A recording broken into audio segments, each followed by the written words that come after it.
আমি প্রত্যেকটা চিহ্নের 3টা করে স্ট্রাকচার দেখাবো এবং সর্বশেষ যে ইন্টারেস্টিং টপিকটা হচ্ছে এটি হচ্ছে এস্থেটিক চিহ্ন। তো এস্থেটিক চিহ্ন সম্পর্কে আমরা অনেকেই হয়তো জানি না, কিন্তু এই ভিডিওতে আমি আপনাদেরকে ভিডিওর যে সর্বশেষ অংশে আপনাদেরকে এস্থেটিক চিহ্নের ব্যবহার দেখাবো। তো এরকম কেমব্রিজের ক্ষেত্রে অনেক সময় এই চিহ্ন দেওয়া থাকে, তখন এই চিহ্নের মেন উদ্দেশ্য হচ্ছে পেসেজের নিচে দেখেন at the bottom of the পেসেজের নিচে এর ব্যাখ্যা দেওয়া থাকবে। কিন্তু আমরা যখন কেমব্রিজ সলভ করা যায় কিন্তু অনেক বেশি ডিফিকাল্টি, মানে লোকেশনটা মানে অথবা গ্যাপ ফিলের ক্ষেত্রে আমরা খুব বেশি ধরতে পারি না। দেখেন স্ট্রাকচার 3টি লম্বা স্ট্রাকচার, আইটেম 1 উইথ দ্য কমা, আইটেমে 1 এর সাথে কমা থাকবে, এরপরে দেখেন সেমিকোলন থাকবে। আইটেম 2 আবার দেখেন উইথ কমা, আবার সেমিকোলন থাকবে। আইটেম 3। আসসালামু আলাইকুম, দিস ইজ মঞ্জুরুল হক কারিদ। আপনি কি জানেন রিডিং পেজে একটি সেমিকোলন বা একটি কমা বা একটা এস্থেটিক চিহ্ন না জানার কারণে আপনার আইএলটিএস বেন স্কোর 0.5 লেভেল কমে যেতে পারে। আমরা শব্দ খুঁজি, লোকেশন খুঁজি বা স্ক্যান করি, কিন্তু এই চিহ্নের ভিতরে যে গোপন রহস্য লুকিয়ে আছে তা আমরা খেয়ালও করি না। তো আজকের ভিডিওতে আমি আপনাদের দেখাবো ডিরেক্ট কেমব্রিজ থেকে যে এই চিহ্নগুলোর ভিতরে কি গোপন রহস্য লুকিয়ে আছে তা আমি আপনাদেরকে প্র্যাকটিক্যালি দেখাবো। তো চলুন আমরা শুরু করি। দেখেন পাঞ্চুয়েশন রুল। তো আমরা জানি সবাই কম বেশি এই রুলের সাথে পরিচিত, কিন্তু কেমব্রিজের ক্ষেত্রে যে এই চিহ্নগুলো কি মানে গোপন রহস্য বা এই চিহ্নের যে ব্যবহার আমরা প্রায় এর ব্যবহার ভালো করে জানি না। তো এখন দেখেন কমা, সেমিকোলন, কোলন, ড্যাশ বা এস্থেটিক চিহ্ন। আমি প্রত্যেকটা চিহ্নের 3টা করে স্ট্রাকচার দেখাবো এবং সর্বশেষ যে ইন্টারেস্টিং টপিকটা হচ্ছে এটি হচ্ছে এস্থেটিক চিহ্ন।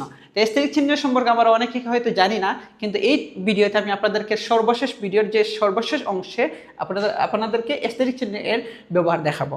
ওকে, তো প্রথমে দেখেন সেমিকোলন। তো সেমিকোলন কি, তো আমি আপনাদেরকে দেখাচ্ছি সেমিকোলন কি। ওকে, দেখেন সেমিকোলন কি। প্রথমে দেখেন স্ট্রাকচার দেওয়া আছে এখানে, structure sentence 1 sentence 2।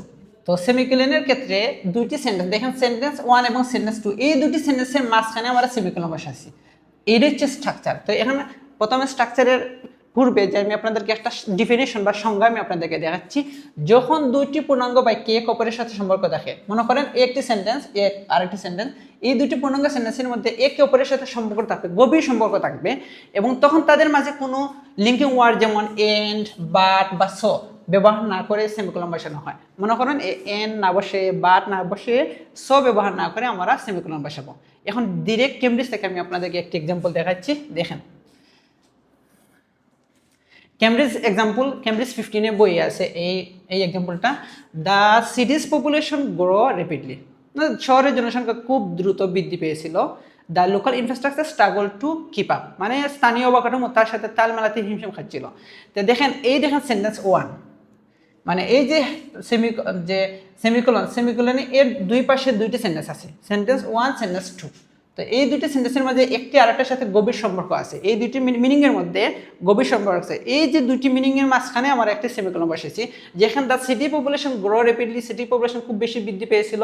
The local infrastructure struggle to keep up, মানে স্থানীয় অবকাঠামো তার সাথে তাল মেলাতে হিমশিম খাচ্ছিল। যেহেতু জনসংখ্যা খুব বেশি বৃদ্ধি পেয়েছিল, এই জন্য যে লোকাল মানে স্থানীয় অবকাঠামো তার সাথে তাল মেলাতে হিমশিম খাচ্ছিল। কারণ যখন মানে জনসংখ্যা বেশি পাইলে বিভিন্ন অবকাঠামো লাগে, যেমন এডুকেশনাল ইনস্টিটিউট, বিভিন্ন ধরনের ফ্যাক্টরি, জব অপরচুনিটি, এভরিথিং লাগে। এই জন্য এই সেন্টেন্স পূর্বে মানে পরের সেন্টেন্সের সাথে গভীর সম্পর্ক আছে, এই জন্য আমরা দুইটি সেন্টেন্সের মাঝখানে সেমিকোলন বসাচ্ছি। এখন দেখি আমরা পরবর্তী মানে একটা এক্সাম্পল দেখি। The first stage of the project was A success. দেখেন এখানে আমাদের কি দেওয়া আছে, the first stage of the প্রজেক্টের প্রথম স্টেজটা ছিল ওয়াজ এ সাকসেস, মানে সফল ছিল। এরপরে দেখেন সেমিকোলন দেওয়া আছে, দ্য সেকেন্ড স্টেজ প্রুভ করেছিল মাচ মোর ডিফিকাল্টি, মানে প্রজেক্টের প্রথম ধাপটি সফল ছিল আর দ্বিতীয় ধাপটি অনেক বেশি কঠিন প্রমাণিত হয়েছিল। তো দেখেন এখানে মেইনলি হচ্ছে একটা জিনিস নিয়ে, মানে এই সেন্টেন্সের সাথে কি গভীর সম্পর্ক আছে। মূলত এখানে স্টেজ নিয়ে কথা বলতেছে, the first stage of the প্রজেক্টের স্টেজ নিয়ে কথা বলতেছে। তো এই জায়গায় দেখেন প্রথম প্রজেক্টটি কি সফল ছিল আর দ্বিতীয় প্রজেক্টটি কি তার মানে মাচ মোর ডিফিকাল্টি, মানে কি তা কঠিন ছিল। এই যে একটি সেন্টেন্স আর একটা সেন্টেন্সের মধ্যে একটি গভীর সম্পর্ক আছে, এই গভীর সম্পর্ক মানে দুইটি সেন্টেন্সকে সেমিকোলনের মাধ্যমে আমরা একটি সেন্টেন্সে রূপান্তরিত করা হয়েছে। আর দেখেন এই যে মানে সেমিকোলন আপনারা যখন এরকম রিডিং প্যাসেজে পাবেন, তখন আপনারা বুঝবেন যে এই সেন্টেন্সের সাথে কি গভীর সম্পর্ক আছে। তখন আপনি একটি সেন্টেন্স পড়ে শেষ করবেন না, মানে বাকি অংশ কি পড়তে হবে। তো আশা করি আপনাদের সেমিকোলনের দ্বিতীয় মানে স্ট্রাকচারটি বুঝতে পেরেছেন। এখন আমি আপনাদেরকে তৃতীয় স্ট্রাকচারটি দেখাবো। ওকে, এখন দেখেন সেমিকোলনের তৃতীয় স্ট্রাকচারটি দেখেন, স্ট্রাকচার 3 সেন্টেন্স 1 থাকবে, এরপরে দেখেন সেমিকোলন থাকবে, এরপরে দেখেন হাউএভার দেয়ারফর মানে ওগুলো থাকবে, হাউএভার দেয়ারফর যে লিঙ্কিং ওয়ার্ডগুলো থাকবে এগুলো থাকবে, এরপরে দেখেন কমা থাকবে, এরপরে সেন্টেন্স 2 থাকবে।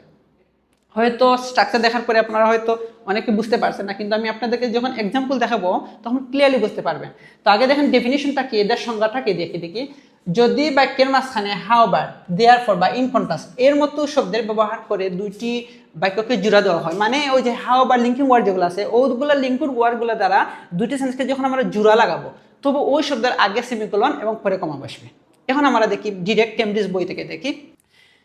কেমব্রিজ এক্সাম্পল দেখেন, কেমব্রিজ IELTS 14 আছে, কেমব্রিজ বুক 14 আছে এই এক্সাম্পলটি। Some student prefer studying alone, কিছু স্টুডেন্ট একা পড়ালেখা করতে পছন্দ করে। দেখেন একা পড়ালেখা করতে পছন্দ করে, হাউএভার দেওয়া আছে।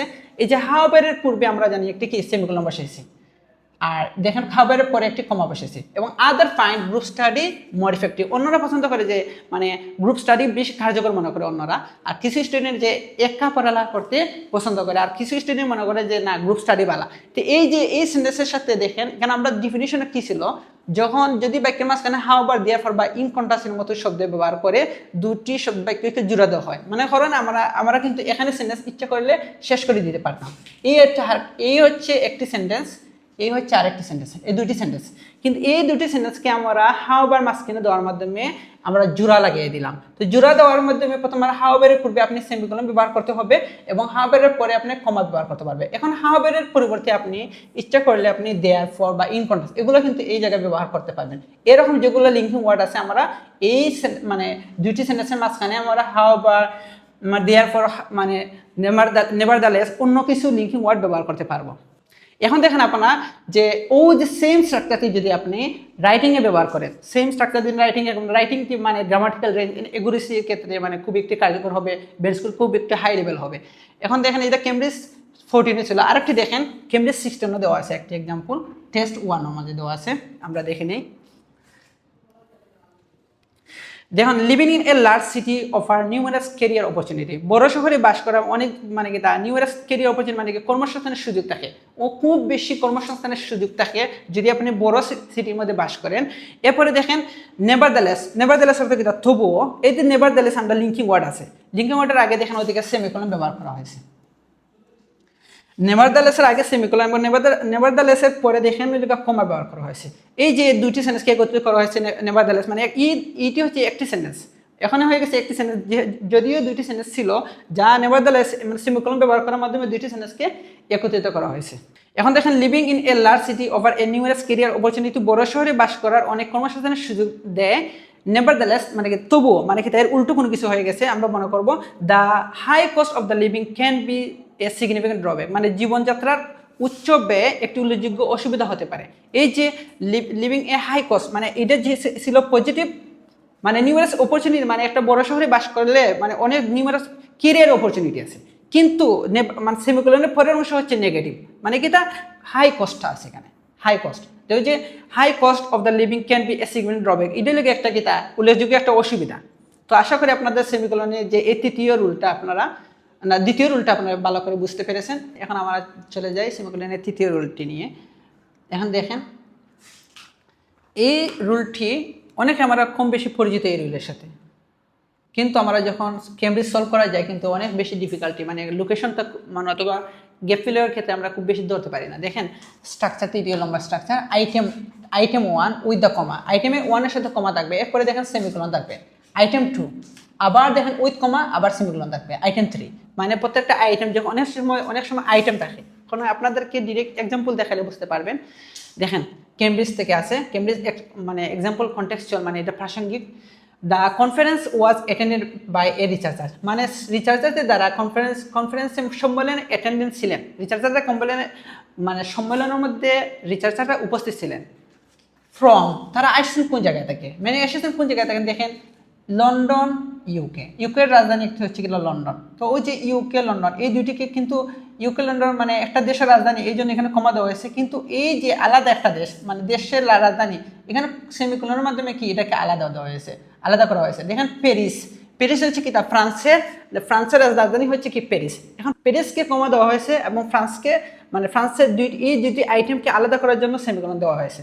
এরপরে দেখেন বার্লিন জার্মানির একটা রাজধানী হচ্ছে বার্লিন। এই যে প্রত্যেকটি জার্মানির মানে রাজধানীকে আলাদা করা হয়েছে কমা দ্বারা, আর সেমিকোলন দেওয়া হয়েছে কি প্রত্যেকটা আইটেমকে আলাদা করার জন্য সেমিকোলন ব্যবহার করা হয়েছে। তো অনেক সময় গ্যাপ ফিলিং এর মানে গ্যাপ ফিলিং অনেক সময় থাকে, তখন আমরা কি যদি আমরা এই যে অনেক সময় যে নামটা আমরা চিনি না যে বার্লিন কি একটা যে মানে জিনিসটা, তখন আমরা বুঝতে পারবো যে এইটাই একটা আইটেম, যে আইটেমকে সেমিকোলনের মাধ্যমে আলাদা করা হয়েছে। তো গ্যাপ ফিলিংয়ের ক্ষেত্রে এরকম যদি আছে যে এন্ড থাকে, এন্ডের আগে পরে যদি গ্যাপ থাকে তখন আমরা ধরতে পারবো খুব সহজে। এখন চলে যায় পরবর্তী একটা এক্সাম্পলের মধ্যে। দেখেন পরবর্তী এক্সাম্পল দেখেন কেমব্রিজ 13 আছে, এটা মানে কেমব্রিজ 13 স্টাইলে আছে। The survey was conducted in a several location.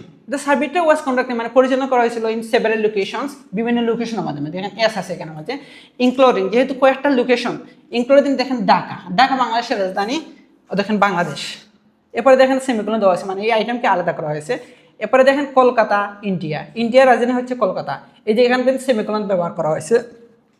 সর্বশেষ দেখেন ব্যাংকক, থাইল্যান্ড, এই যে ব্যাংকক থাইল্যান্ড, থাইল্যান্ডের একটা রাজধানী হচ্ছে ব্যাংকক। এই যে প্রত্যেকটা আইটেমকে আলাদা আলাদা করা হয়েছে কি সেমিকোলনের মাধ্যমে। তো সেমিকোলনের যদি আমরা সঠিক ব্যবহার না জানি তাহলে এগুলো আমরা কেমব্রিজ যদিও অর্থ বুঝি, অর্থ বোঝার সত্ত্বেও কিন্তু আমরা ভালো করে ধরতে পারবো না। তো আশা করি আপনারা সেমিকোলনের 3টি মানে নিয়ম ভালো করে বুঝতে পারছেন। এখন আমরা যে খুব একটি ইন্টারেস্টিং বিষয়, এই ইন্টারেস্টিং বিষয় হচ্ছে কি কমা। কমা শুনলেও কিন্তু আমাদের মনে হয় যে কমা একটা ছোট্ট একটা চিহ্ন, কিন্তু এই চিহ্নের ভিতরে যে কি গোপন রহস্য লুকিয়ে আছে তা আমরা এখন জেনে নেবো। তো চলে যাই এখন আমরা কমার ব্যবহার নিয়ে। এখন ইন্টারেস্টিং টপিকটা হচ্ছে কি কমা। কমার ব্যবহার আমরা মানে অনেকে জানি কিন্তু এর সঠিক ব্যবহার আমরা জানি না। তো কেমব্রিজের ক্ষেত্রে এর ব্যবহার কি আমরা এখন দেখে নেই। দেখেন স্ট্রাকচারটি দেওয়া আছে, উইথ এক্সাম্পলও দেওয়া আছে, আপনারা দেখে নেবেন। দেখেন কমা স্ট্রাকচারটা কি, দেখেন সাবজেক্ট থাকবে, প্রথমে একটা সাবজেক্ট থাকবে, এরপরে এক্সট্রা ইনফরমেশন, এখানে একটি কমা অনে আরেকটি কমা, এই যে দুইটি কমার মাঝখানে যে তথ্যটা থাকবে এটা হচ্ছে এক্সট্রা ইনফরমেশন। এরপরে দেখেন বার থাকবে। তো অনেকে আমরা জানি যে সাবজেক্টের পরে বার বসে, কিন্তু এই জায়গার মানে একটু ব্যতিক্রম। তো অতিরিক্ত তথ্য বা ডাবল কমা ব্যবহার করা, অতিরিক্ত তথ্যের ক্ষেত্রে যখন অতিরিক্ত তথ্য দেওয়া লাগে তখন আমরা ডাবল কমা ব্যবহার করতে হবে। এখন দেখেন সেম স্ট্রাকচারতে আপনি ইচ্ছে করলে রাইটিংয়ে ব্যবহার করতে পারবেন। তো আমরা দেখি কেমব্রিজ থেকে দেখি একটু। কেমব্রিজ 15 দেওয়া আছে, এটা দেখেন কেমব্রিজ 15 দেওয়া আছে। দ্য প্লাস্টিক ওয়েস্ট, দেখেন এখানে কমা দেওয়া আছে। Which is found in every ocean, যেটি প্রত্যেক সাগরের মাঝে পাওয়া যায়। Poses a serious threat to a marine life, যেটা যার কারণে সামুদ্রিক জীবনের জন্য একটি মারাত্মক হুমকি হয়ে দাঁড়িয়েছে। এখন দেখেন প্লাস্টিক ওয়েস্ট, কিন্তু আমাদের দেখেন মানে which is found in every ocean, ওই যে লাইনটি আছে এগুলো হচ্ছে এক্সট্রা ইনফরমেশন, এটা অতিরিক্ত তথ্য। অনেকটা কমা আছে, এই জায়গায় আরেকটা কমা আছে, এই যে দুইটি কমার মাঝখানে যে তথ্যটা দেওয়া আছে এটি হচ্ছে এক্সট্রা ইনফরমেশন। তো আমরা আইএলটিএস রিডিংয়ের ক্ষেত্রে অনেক সময় আমরা দেখি যে দুইটি অনেক কমা পাই, অনেক সময় পাই যে কমার মাঝখানে যে তথ্যটা থাকবে এটি হচ্ছে কি এক্সট্রা ইনফরমেশন। আশা করি আপনারা বুঝতে পারছেন যে দুইটি কমা ডাবল কমা মাঝখানে যে ইনফরমেশন থাকবে এটি হচ্ছে এক্সট্রা ইনফরমেশন। কিন্তু আমাদের দ্য প্লাস্টিক ওয়েস্ট ইচ্ছে করলে বারবি চলে যেতে পারতে, poses a serious threat to the marine life, এগুলো না ব্যবহার করা হয়েছে দুইটি কমার মাধ্যমে আপনাদেরকে কনফিউজ তৈরি করা হবে, মানে এক্সট্রা ইনফরমেশন। রাইটাররা যারা তারা এর স্ট্রাকচারটি ফলো করে। এখন আমরা চলে যাই যে কমা এর দ্বিতীয় ব্যবহারটি নিয়ে। দেখেন কমা এর দ্বিতীয় ব্যবহার কি। তো দেখেন দ্বিতীয় স্ট্রাকচারতে কি, দেখেন কমার দ্বিতীয় ব্যবহার কি, সাবজেক্ট থাকবে, সাবজেক্টের পরে কি কমা বসবে, এরপরে দেখেন হাউ বার, নেভারদালেস, এরপরে দেখেন আবার কমা থাকবে, এরপরে দেখেন বার থাকবে।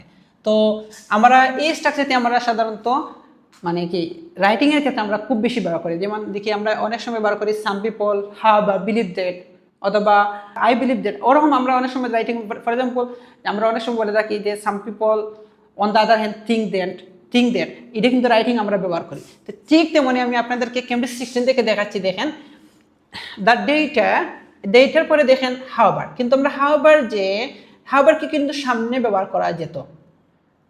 হাউবার সামনে ব্যবহার না করে দেখুন রাইটাররা কীভাবে ব্যবহার করছে যে data suggest that the train is reversing, না বাংলা মানে তথ্যটি যদিও নির্দেশ করে যে প্রবণতাটি উল্টে যাচ্ছে, কিন্তু দেখেন তারা মানে যে হাউবার লিঙ্কিং ওয়ার্ডটা এই মাঝখানে ব্যবহার করার মাধ্যমে দুইটি মানে বাস করে ব্যবহার করেছে, কিন্তু দুই পাশে দুইটি কি কমা দেওয়া আছে। তো এরকম আমরা কিন্তু রাইটিংয়ে ব্যবহার করতে পারবো। এরপরে দেখেন কেমব্রিজ 14 দেওয়া আছে আরেকটি এক্সাম্পল। দেখেন দ্য পাবলিক ট্রান্সপোর্ট, দেখেন পাবলিক ট্রান্সপোর্ট করে নেভারদালেস, ঠিক তেমন যে হাউবারের মধ্যে নেভারদালেস ব্যবহার করা হয়েছে। দ্য পাবলিক ট্রান্সপোর্ট নেভারদালেস কিন্তু আমরা প্রথমে কিন্তু সেন্টেন্সের প্রথমে কিন্তু ব্যবহার করতে পারতাম, কিন্তু ব্যবহার না করে কি মানে রাইটাররা কীভাবে ব্যবহার করেছে, যে মাঝখানে ব্যবহার করেছে। The public transport নেভারদালেস remain the most viable solution for the traffic conjunction, মানে গণপরিবহন তবুও যানজটের জন্য সবচেয়ে কার্যকর সমাধান হিসেবে রয়ে গেছে। এই যে নেভারদালেস, তো অনেক সময় আমরা এরকম যখন সেন্টেন্স পাইব হয়তো আমাদের কনফিউজ হয়ে যায়, তার মানে কি এই যে হাওয়াবার বা নেভারলেসের পূর্বে হয়তো পজিটিভ নিয়ে কথা বলছে অথবা নেগেটিভ নিয়ে কথা বলছে, এই জন্য মানে হাওয়াবার বা নেভারলেস বলছে মানে কি এর বিপরীত কোনো কিছু বর্ণনা করতেছে।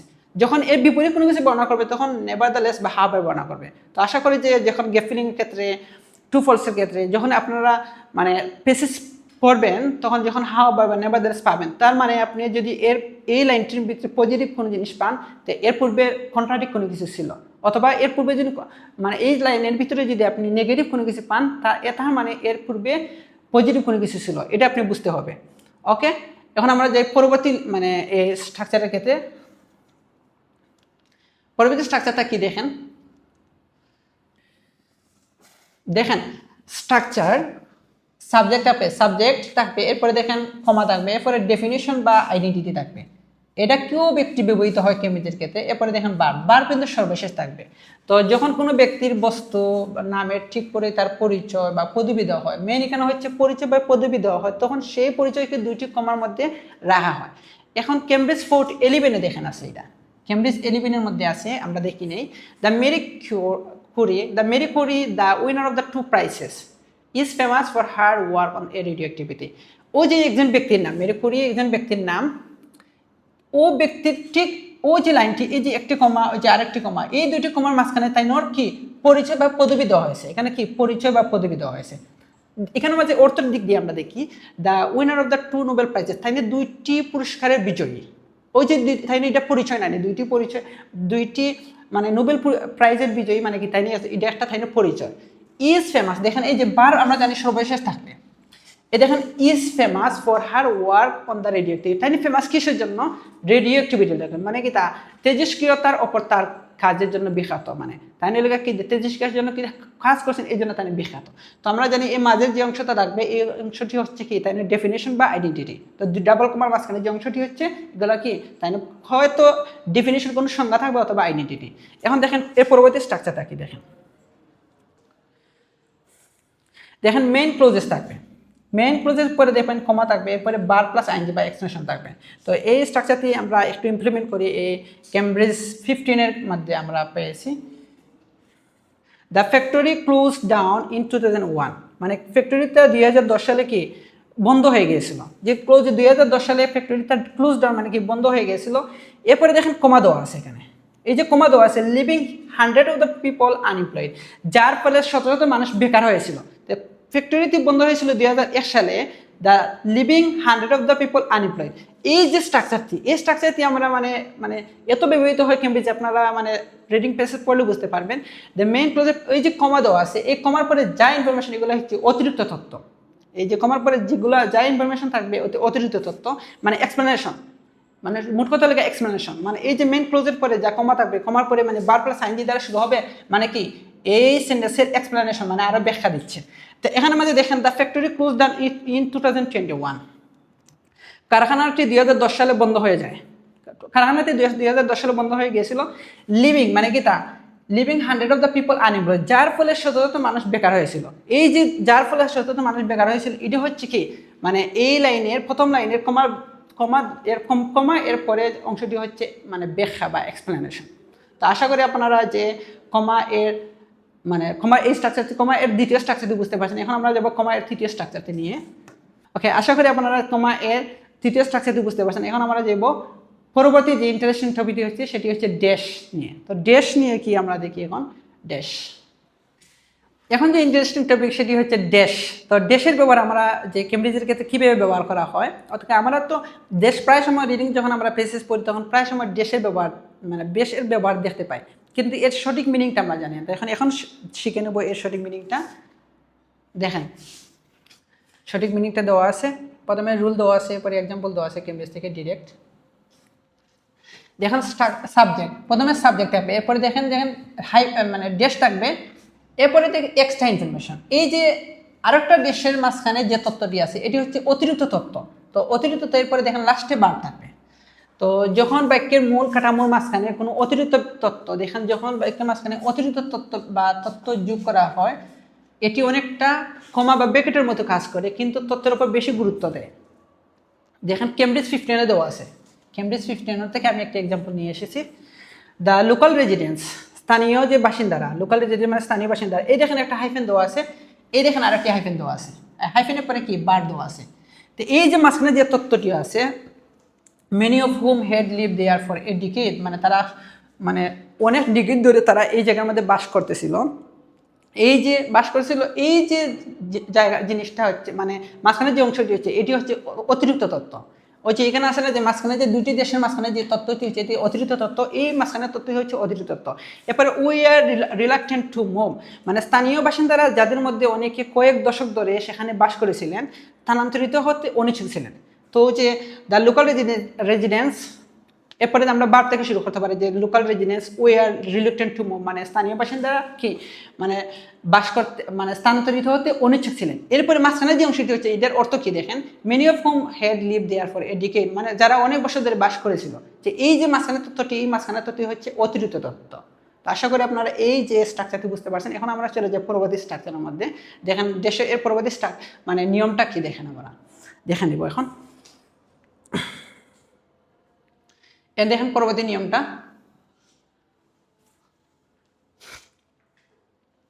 পরবর্তী নিয়মটি দেখেন আমরা দেখেন শিখে নেই। দেখেন মেইন ক্লুজ থাকবে, প্রথমে মেইন ক্লুজ থাকবে, এরপরে দেশ থাকবে, এরপরে দেখেন স্পেসিফিক ওয়ার্ড বা কনসেপ্ট থাকবে, মানে বিশেষ একটি ওয়ার্ড বা কনসেপ্ট মানে ধারণা থাকবে, মানে বাক্যের শেষে জোর দেওয়া হয়। মোট কথা হচ্ছে দেশের পরে যে বাক্যের শেষে জোর দেওয়ার জন্য দেশ ব্যবহার করা হয়। তো অনেক সময় আমাদের রিডিংয়ের ক্ষেত্রে কোন অংশটি পড়তে হবে অথবা কোন অংশটি ছেড়ে দিতে হবে, কিন্তু এই ধরনের দেশের ক্ষেত্রে যে লাস্টের যে অংশটি, এই অংশটিকে কি খুব বেশি জোর দেওয়া হয়। এখন আমরা দেখি অর্থটা কি। The city faces a major challenges, শহরটি অনেক বড় চ্যালেঞ্জেসের মুখোমুখি। রাইজিং দ্য সি লেভেল, সমুদ্রের পৃষ্ঠ উচ্চতা বৃদ্ধি পেয়েছে। ওই যে রাইজিং দ্য সি লেভেল, অথবা আমরা বলতে পারি the city faces major challenges, rising the accommodation cost, এরকম বলতে পারি। এই যে লাস্টের যে অংশটি, এই অংশটি হচ্ছে এই অংশটির ওপর কি জোর দেওয়া হয়। যখন জোর দেওয়া হয় তখন এর আগে কি ড্যাশ ব্যবহার করা হয়। আশা করি আপনারা এই স্ট্রাকচারটি বুঝতে পারছেন। এখন আমরা যাই পরবর্তী যে নিয়মটির উপর। নিয়মটি কি দেখে নেই আমরা, দেখেন। তো পরবর্তী নিয়মটি হচ্ছে আমরা দেখেন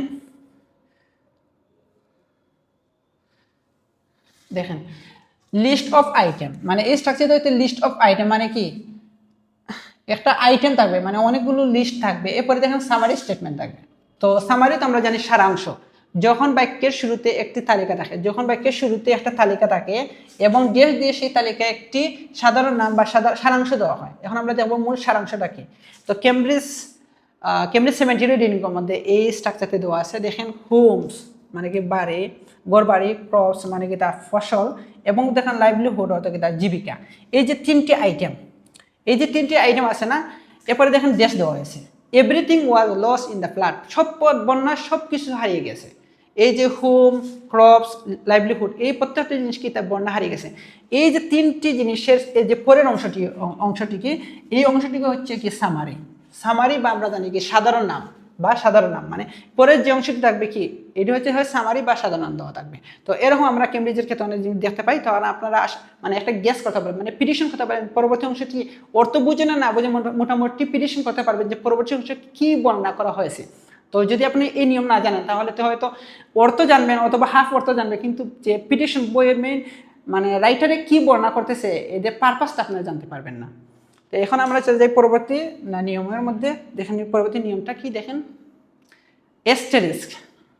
আজকে ভিডিওতে লাস্ট যে অপশনটি হচ্ছে এটি এস্টেরিস্ক চিহ্ন বা তারকা চিহ্ন। আমরা রিডিং পেজে যখন সলভ করি অনেক সময় এই চিহ্নটি আমরা দেখতে পাই, কিন্তু এই চিহ্নটি দেখে আমরা তো মনে করি যে একটি তারকা চিহ্ন, এটার মধ্যে কী বা মিনিং আছে। কিন্তু আজকে ভিডিওতে ইনশাল্লাহ আপনাদেরকে দেখাবো। এই যে সর্বশেষ যে ইন্টারেস্টিং সাবজেক্ট মানে বিষয়টি হচ্ছে যে এই চিহ্নতে এস্টেরিক চিহ্নের যে নিয়মটা দেখেন। এস্টেরিক চিহ্নের নিয়মটা কি দেখেন, তারকা চিহ্ন। তো আমরা তারকা চিহ্নের নিয়মটা দেখবো। আকাশের তারা নয়, এটা হচ্ছে রিডিংয়ের মধ্যে যে মানে ওই তারকা চিহ্ন দেওয়া থাকে, মানে আপনার দেখায় এই যে স্থির চিহ্ন, এটি হচ্ছে স্থির চিহ্ন। তো তারকা চিহ্ন, মোট কথা তারকা চিহ্ন। এখন দেখেন স্ট্রাকচারটা কি দেখেন, টেক্সট উইথ দ্য ওয়ার্ড, এরপরে দেখেন একটা স্থির চিহ্ন থাকবে বা বটম অফ দ্য পেজ, এরপরে এক্সপ্লেনেশন। এখন দেখি আমরা মানে একটা উদাহরণের মাধ্যমে আমরা বুঝতে পারবো the recent archaeological findings suggest that the site was once a major hub for a obsidian মানে সম্প্রতি প্রত্নতাত্ত্বিক নিদর্শনগুলো ইঙ্গিত দেয় যে এই স্থানটি একসময় অবসিডিয়ান বা বাণিজ্যের একটি প্রধান অংশ ছিল। যে অর্থ দেওয়া আছে এই যে অবসিডিয়ানের উপরে যে স্থির চিহ্ন দেওয়া আছে, এই স্থির চিহ্নের বা এক্স্যাক্টলি মিনিং বা কি, তো অনেকে আমরা জানি যে অবসিডিয়ান চিহ্ন মানে কি আমরা জানবো না, মানে সাধারণত জানি না। তো এরকম কেমব্রিজের ক্ষেত্রে অনেক সময় এই চিহ্ন দেওয়া থাকে। তখন এই চিহ্নের মেন উদ্দেশ্য হচ্ছে পেসেজের নিচে দেখেন এর দ্য বটম অফ দ্য পেসেজের নিচে এর ব্যাখ্যা দেওয়া থাকবে, বুঝছেন? এই যে অবসিডিয়ান মানে কি দেখেন এখানে দেওয়া আছে এ ন্যাচারাল ওকারিং ভলকানিক গ্যাস, একটা মানে প্রাকৃতিকভাবে ঘটে যাওয়া একটা ভলকানিক গ্লাস মানে কি, মানে অগ্নেয়গিরি গ্লাস ফর্ম যেটি গঠন করে এক্সক্লুসিভ ইনচেয়াস রক, মানে কিন্তু একটা অগ্নেয়গিরি শিলা তৈরি করে। এই যে অবসিডিয়ান, কিন্তু অবসিডিয়ানের মূল দ্য মিনিংটা কিন্তু পেসেজে বর্ণনা করেনি, কিন্তু বর্ণনা না করে কিন্তু পেসেজের নিচে দেওয়া আছে অবসিডিয়ান মানে কি। তো এরকম তারকা চিহ্ন যদি কোনো মানে খুব বেশি ডিফিকাল্ট ওয়ার্ড থাকে, কেমব্রিজ রাইটাররা অনেক সময় যে পেসেজের নিচে ছোট্ট করে দেওয়া থাকে, পেসেজের নিচে একবারে। তো আশা করি আপনারা এস্থেটিক্সে এর প্রথম নিয়মটি বুঝেছেন। এখন আমরা যে দ্বিতীয় নিয়মের ক্ষেত্রে দেখি আমরা কি। তো দ্বিতীয় নিয়মটি দেখেন, আপনারা দেখতে পারবেন দ্বিতীয় নিয়মটি ওই অত্যন্ত গুরুত্বপূর্ণ। সিমিলারলি প্রথম নিয়মের মধ্যে দেখেন তথ্যের সীমাবদ্ধতা বা শর্ত বা কন্ডিশন আমরা বলতে পারি যে স্থির চিহ্নটি ব্যবহার করা হয় কি কন্ডিশন শর্তের ক্ষেত্রে। কেমব্রিজ স্টাইলে একটা এক্সাম্পল আমি আপনাদের জন্য ক্রিয়েট করেছি। দেখেন the annual membership fee for the fitness centre is 350 pound. এই যে পাউন্ডের উপরে দেখেন স্থির চিহ্ন দেওয়া আছে। আপনারা মনে করেন একটি রিসিপশন, মনে করেন হাসান আইলস অথবা কোনো একটা ইউনিভার্সিটি। তো ইউনিভার্সিটির ক্ষেত্রে এরকম দেওয়া থাকতে পারে যে annual membership fee for the fitness centre is 350 মানে 350 পাউন্ড। এর উপরে দেখেন স্থির চিহ্ন দেওয়া আছে। এই স্থির চিহ্নের মিনিংটা হচ্ছে দেখেন at the bottom of the passage, at the bottom of the note মানে পেসেজের একবারে নিচে দেওয়া থাকবে দিস প্রাইস বলছে ওই যে 350-এর উপরে যে একটা স্থির চিহ্ন দেওয়া আছে, এই চিহ্নটি বোঝাইছে this price is only applicable, এটি একমাত্র গ্রহণযোগ্য কার জন্য দেখেন ফর দ্য রেজিডেন্স, স্থানীয় বাসিন্দাদের জন্য, living with the city limit, যারা এই শহরের মধ্যে বাস করে, মানে একটা নির্দিষ্ট এলাকার মধ্যে বাস করে, শহরের মধ্যে বাস করে, তাদের জন্য কিন্তু 350 পাউন্ড। কিন্তু বাকি যারা শহর অথবা বাংলাদেশের বাকি অংশ, মনে করেন একটা বাংলাদেশের একটা শহরের ক্ষেত্রে এই মানে কি মানে এই পাউন্ড এই যে টাকার লিমিটটা প্রযোজ্য, কিন্তু বাকি যে এলাকা এই বাকি এলাকার ক্ষেত্রে কিন্তু এই মানে যে $350 কি প্রযোজ্য না। তখন আমরা বুঝতে পারবো যখন ট্রু ফলসের ক্ষেত্রে এরকম থাকতে পারে। তো ট্রু ফলসের ক্ষেত্রে হয়তো আপনারা বুঝতে পারবেন যে এই দেখার জন্য হয়তো কন্ডিশন দেওয়া থাকবে। তো কন্ডিশন দিন আপনি এই মানে স্থির চিহ্ন মানে হচ্ছে একটা কন্ডিশন, কন্ডিশনটা যদি না বুঝেন তো আপনি ট্রু ফলস নট গিভেন আপনি ভালো করে সলভ করতে পারবেন না। তো এখন আমরা যাই যে স্থির চিহ্নের যে তৃতীয় নিয়মটি। তো তৃতীয় নিয়মটি হয়তো আমরা প্রত্যেকে অনেকে এনশিয়েন্ট প্রাচীন যে বইগুলো দেখতে পাই, অথবা অনেক জিনিস রাইটারে যে মানে অনেক পুরানো অনেক জিনিস দেখতে পাই। ফর এক্সাম্পল আমরা জানি ডাইনোসর যুগের কাহিনী। তো ডাইনোসর কোন রিসার্চে বলছেন যে ডাইনোসর কত সালে বিলুপ্ত হয়েছিল, কোন রিসার্চে বলছেন যে না যে এই ডাইনোসর অত সালে বিলুপ্ত হয়েছিল, অথবা কেউ বলছে যে পিরামিড অত সালে স্থাপন করা হয়েছিল, অনেকে বলে যে পিরামিড অত সালে স্থাপন করা হয়েছিল। এই যে সাল নিয়ে যে কনফিউজ যখন তৈরি হয়, এটি হচ্ছে স্থিরিকের ব্যবহার। যখন আমরা দেখেন সাল অস্পষ্ট সাল অস্পষ্ট থাকলে এই স্থির চিহ্ন ব্যবহার করা হয়। দেখেন দ্য লেটার ওয়াজ ডেটেড, এই লেটারে মানে কোন লেখা হয়েছিল দেখেন 14 মে, এরপরে দেখেন 18 দেওয়া আছে, এই যে 18 দেওয়া আছে, 18-এর উপরে দেখেন স্থির চিহ্ন দেওয়া আছে। এরপরে দেখেন bottom the exact year remain the eligible, মানে কিন্তু সঠিক বছরটি অপাঠ্য ছিল, সঠিক বছরটি অপাঠ্য ছিল। এই যে স্থির চিহ্ন মানে বোঝানো হয়েছে যে এই যে প্যাসেজের ক্ষেত্রে মানে এই সালটি মানে একুরেট নয়, অস্পষ্টের জন্য এখানে স্থির চিহ্ন দেওয়া হয়েছে। তো অনেক সময় আমরা যদি কেমব্রিজের মধ্যে যদি এরকম দেখতে পাই, তো আমরা মনে করবো যে এই স্থির চিহ্ন মানে ভিন্ন, ওই যে 3টি নিয়মের মধ্যে যে কোনো একটি নিয়মের মধ্যে পড়বে। তো আপনারা খুব ভালো করে খেয়াল করবেন এগুলা। ওকে, আশা করি আপনারা মানে স্থির চিহ্ন বা কমা বা হাইফেন বা সেমিকোলন সবগুলো নিয়ম ভালো করে বুঝতে পেরেছেন। সো আশা করি যদি আপনারা মনে করেন যে এই ক্লাসটি মানে ভ্যালুয়েবল ছিল বা আপনাদের জন্য উপকার হবে অথবা স্টুডেন্টের জন্য উপকার হবে, আইএলটিএস জন্য উপকার হবে, তাহলে আপনারা একটি শেয়ার দিয়ে অন্যকে দেখার সুযোগ করবেন। আসসালামু আলাইকুম।